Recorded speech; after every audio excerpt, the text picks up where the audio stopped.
నమస్కారం. నేను డాక్టర్ శ్రీనివాస్ చెలిమిల సంస్కృతి కేరళ ఆయుర్వేద క్లినిక్ నుంచి మాట్లాడుతున్నాను. మనము ఈరోజు జనరల్‌గా నేను చెప్పాను కదా! ఎప్పుడు వ్యాధుల గురించి మాట్లాడతాము. బట్ ఇప్పుడేంటి కొన్ని డౌట్స్ ఉంటాయి కదా! ఎస్పెషల్లీ ఈ వ్యాధిలో ఈ ఫుడ్ తినాలా? ఈ వ్యాధిలో ఈ ఫుడ్ తినాలా? అనేది కామన్‌గా అడుగుతుంటారు. అలాంటి వాట్లలో ముందుగా చూసుకుంటే షుగర్ వ్యాధి. షుగర్‌లో చాలా డౌట్స్ ఉంటాయి. ఈ ఫ్రూట్ తినాలి, ఏ ఫ్రూట్ తినకూడదు, ఎప్పుడు తినాలి, ఏం తినాలి అనేది అడుగుతుంటారు. దాంట్లో ముందుగా చూసుకుంటే ఏంటంటే మనందరికీ తెలుసు. దీని పేరే చక్కెర వ్యాధి అంటాం. మరి డాక్టర్ గారు మేము టీ తాగే అలవాటు ఉంది, లేకపోతే దాన్ని ఎలా దాంట్లో ఏం మిక్స్ చేయాలి, స్వీట్‌నర్స్ మిక్స్ చేయాలా ఏంటి అని అడుగుతారు. కామన్‌గా అడిగేది చక్కెర బదులు బెల్లం తినొచ్చా అంటారు. తప్పు. అయితే దీని గురించి ముందుగా చూసుకుంటే యెస్. అసలు షుగర్ వ్యాధిలో మనకి ఎప్పుడైతే షుగర్స్ మన బ్లడ్‌లో స్టోరేజ్ అయ్యి వాటిని బ్రేక్ డౌన్ చేసుకోకపోతేనే ఇన్సులిన్ లెవెల్స్, గ్లూకోజ్ లెవెల్స్ పెరిగిపోయి ప్రతి ఆర్గాన్‌లో ఈ షుగర్ దాన్ని డ్యామేజ్ చేయడానికి హెల్ప్ చేస్తుంది. మరి అలాంటప్పుడు డెఫినెట్‌లీ షుగర్ అనేది ఎక్కువగా తీసుకోవద్దని చెప్తాము.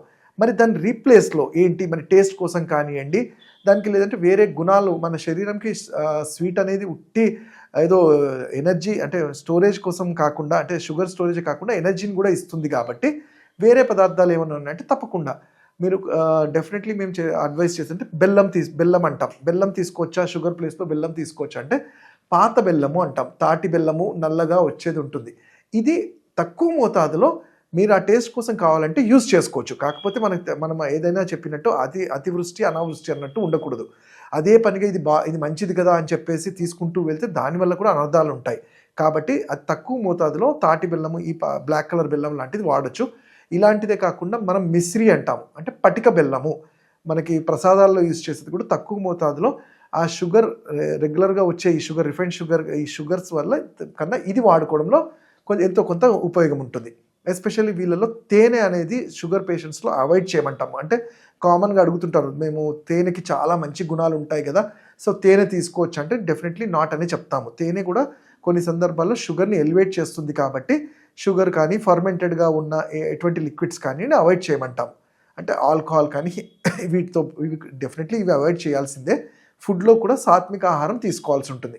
అలానే మరి వాతం నొప్పులు అంటారు. అంటే వంకాయ తినొచ్చా? వాతంలో అంటే మోకాళ్ళు అరిగిపోయిన వాళ్ళు కానియండి, స్పైన్ ప్రాబ్లమ్ ఉన్నవాళ్ళు, జాయింట్స్ నొప్పులు ఉన్నవాళ్ళు కామన్‌గా మరి వంకాయ తినొచ్చా? చింతపండు తినొచ్చా? అంటే వీళ్ళలో నిజంగానే వంకాయ అనేది ఏంటంటే వాతాన్ని అంటే వీటిలో ఉండే ల్యూకోట్రిన్స్ అనేవి బాడీలో అంటే బాడీలో డ్యామేజింగ్‌గా హెల్ప్ అవుతాయి. అంటే ఇన్‌ఫాక్ట్ వాటిలో ఉండే ఫాస్ఫరస్ ఇవన్నీ హెల్ప్ చేయకపోయింది వాటి బాడీని జాయింట్స్‌లో డీజనరేషన్ చేస్తుంది కాబట్టి వంకాయ లాంటివి అవాయిడ్ చేయమని చెప్తాము. అలానే స్కిన్ ప్రాబ్లమ్స్‌లో మరి ఏవి ఎక్కువ తినకూడదంటే పుల్లటివి కొంచెం సోర్ ఐటమ్స్ లాంటివి, చింతపండు పులుపు కానియండి, సీ ఫుడ్స్ కానియండి, నాన్ వెజ్ ఐటమ్స్‌ని స్కిన్‌లో ఉండే లేయర్స్‌ని ఇది మన బాడీ ఇమ్యూనిటీని కూడా తగ్గించేస్తుంది కాబట్టి జనరల్‌గా చల్లటివి ఫ్రిడ్జ్‌లో పెట్టిన ఐటమ్స్ కానియండి, ఇలాంటివి అవాయిడ్ చేయమంటాము.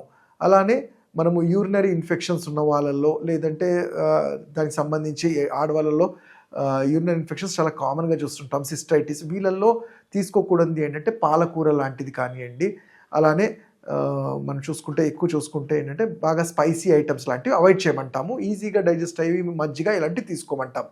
మరి షుగర్ అంటే షుగర్‌కి రీప్లేస్‌మెంట్ మనము చెప్పాలనుకుంటే ఉట్టి బెల్లమో లేకపోతే పటిక బెల్లమో కాదు. షుగర్‌కి రీప్లేస్‌మెంట్ అనేది మనం ఓన్లీ టేస్ట్ గురించే చూస్తాం. దానికి లేకుండా మనం చాలా మటుకు ఆ టేస్ట్ గురించి కాకుండా ఉంటే న్యూట్రియంట్స్‌గా చూసుకుంటే చాలా ఆహారాలు మనం ఇవి లేకుండా కూడా చేసుకొని తీసుకోవచ్చు. అలానే స్వీట్స్‌లో కూడా కొన్నిసార్లు తినాలి అని అనుకున్నప్పుడు రెగ్యులర్‌గా వాడే ఈ ఔట్ సైడ్ ఫుడ్స్ కాకుండా మనకి సున్నుండలు కానియండి, నువ్వుల లడ్డులు వీటిలో ఆవు నెయ్యి తక్కువ మోతాదులో బెల్లం కలిపి ఉంటాయి కాబట్టి ఇలాంటివి తీసుకోవచ్చు. ఇవి షుగర్ పేషెంట్స్‌లో కూడా ఎందుకు కొన్నిసార్లు నర్వస్ వీక్‌నెస్ ఇలాంటివి ఉన్నప్పుడు సజెస్ట్ చేస్తాము. అది కూడా ఆయుర్వేద వైద్యుడు పర్యవేక్షణలోనే మీకు ఈ డైట్ అనేది సజెస్ట్ చేస్తూ ఉంటాము. మరి తీసుకుంటే ఏమవుతుంది? డెఫినెట్‌లీ షుగర్ ఎలివేట్ అవుతుంది. దానివల్ల న్యూరోపతి అంటాం. అంటే ప్రతి నర్వ్స్‌కి షుగర్ ఎక్కువైనప్పుడు న్యూరోపతి అనేది పెరిగిపోతూ ఉంటుంది. దానివల్ల పెయిన్స్ లాంటిది ఇతరత్ర జబ్బులు లాంటివి చూస్తుంటాం. అలానే అధికమైన పైత్యం ఉన్న వాళ్ళు అంటే బాడీ హీట్ జనరేట్ చేసే వాళ్ళని కూల్ డౌన్ చేసుకొని శరీరానికి పైత్యం లేకుండా కొన్నిసార్లు చూస్తే ముక్కులో నుంచి బ్లడ్ కూడా రావడము చూస్తుంటాము. మోషన్ వెళ్ళినప్పుడు కూడా బ్లడ్ వస్తూ ఉంటుంది. మరి వీళ్ళల్లో పైత్యం పెరిగి బాడీ వేడి పెరిగినప్పుడు ఏం చేయాలి అన్నప్పుడు సింపుల్‌గా చిట్కా మన ఇంట్లో దొరికే ధనియాలు అంటాము. ఈ కొరియాండర్ ధనియాల్ని అలానే తీసుకొని ఒక చెంచాడు ధనియాల్ని ఒక 100 ml వాటర్‌లో బాయిల్ చేసుకొని వడగట్టుకొని ఆ వాటర్ తీసుకోగలిగితే మన శరీరంలో ఉన్న వేడి తగ్గడంతో పాటు బ్లడ్లో కూడా ఈ వేడి ఇంప్యూరిటీస్ తగ్గుతుంది. అలానే అసిడిటీ అంటాం, చాలా వేడి ఎరిగినప్పుడు అసిడిటీ పెరుగుతుంది. ఇంట్లో దొరికే ఇంగువ అంటాము, కాస్త తీసుకొని నోట్లో చప్పరించడం వల్ల కూడా ఇంగువ వల్ల కూడా మన శరీరంలో ఈ వేడి అసిడిటీ కూడా తగ్గుతుంది. నేను ఇంతకుముందు చెప్పినట్టు ముక్కులో నుంచి బ్లడ్ రావడం కానివ్వండి, లేదు అంటే మోషన్ వెళ్ళినప్పుడు బ్లడ్ వచ్చిన వీళ్ళకి పటిక బెల్లము ఈ మిశ్రీని కొంచెం వాటర్లో బాగా డైల్యూట్ చేసి ఆ వాటర్ తాగించడము, ఐస్ క్యూబ్స్ లాంటివి పెట్టడము, ఇలాంటివి చేస్తే కూడా శరీరం అనేది ఆ వేడి నుంచి తగ్గబడుతుంది. ఇంకా వీటి గురించి తెలుసుకోవాలి, ఇలాంటి ఫుడ్స్ ఏవి తినాలి ఏవి తినకూడదు, తింటే ఏంటి తినకూడదు ఏంటంటే మీరు నన్ను ఆన్లైన్ కన్సల్టేషన్స్ కానీ నా క్లినిక్స్లో కానీ హైదరాబాద్లో వచ్చి కలవచ్చు. నా నంబర్ 7658909501.